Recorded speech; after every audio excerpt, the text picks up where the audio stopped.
ബുണ്ടസ്ലീഗയിലെ super പോരാട്ടത്തിൽ സമനിലയിൽ പിരിഞ്ഞ് ബയൺ മ്യൂണിക്കും ബയർ ലെവർകൂസനും അലയൻസ് അരീനയിൽ നടന്ന മത്സരത്തിൽ ഇരു ടീമുകളും ഓരോ ഗോൾ അടിച്ച് പിരിയുകയായിരുന്നു. മത്സരത്തിൽ ലെവർകൂസനാണ് ആദ്യം മുന്നിലെത്തിയത്. 31-ാം മിനിറ്റിൽ ഷാക്കയുടെ അസിസ്റ്റിൽ നിന്ന് ഒരു അത്യുഗ്രൻ ലോങ് റേഞ്ചറിലൂടെ റോബർട്ട് ആൻഡ്രിച്ചാണ് ലെവർകൂസന് ലീഡ് നൽകിയത്. എന്നാൽ 39-ാം മിനിറ്റിൽ ബയൺ മ്യൂണിക്ക് ഒപ്പമെത്തി. 25 വാര അകലെ നിന്ന് അതിമനോഹരമായ വോളിയിലൂടെ അലക്സാണ്ടർ പാവ്ലോവിച്ചാണ് ലക്ഷ്യം കണ്ടത്. രണ്ടാം പകുതിയിൽ ബയൺ ആധിപത്യം പുലർത്തിയെങ്കിലും അവർക്ക് വിജയം കാണാനായില്ല. മത്സരത്തിലെ കണക്കുകളിലേക്ക് വന്നാൽ 70% ബോൾ പൊസിഷൻ ബയൺ മ്യൂണിക്കിനായിരുന്നു. 18 ഷോട്ടുകളാണ് ബയൺ മ്യൂണിക്ക് ആകെ തൊടുത്തത്. 3 ഷോട്ട് ഓൺ ടാർഗറ്റ്. 714 പാസുകൾ 90% കൃത്യതയോടെ ബയൺ മ്യൂണിക്ക് പൂർത്തിയാക്കി.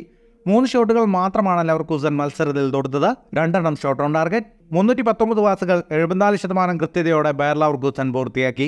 ലീഗിൽ 5 കളികൾ പിന്നിടുമ്പോൾ 13 പോയിന്റുമായി ബയൺ മ്യൂണിക്ക് ഒന്നാമതും 10 പോയിന്റുമായി ലെവർകൂസൻ മൂന്നാമതുമാണ്. 11 പോയിന്റോടെ ലൈപ്സിഗാണ് രണ്ടാമത്.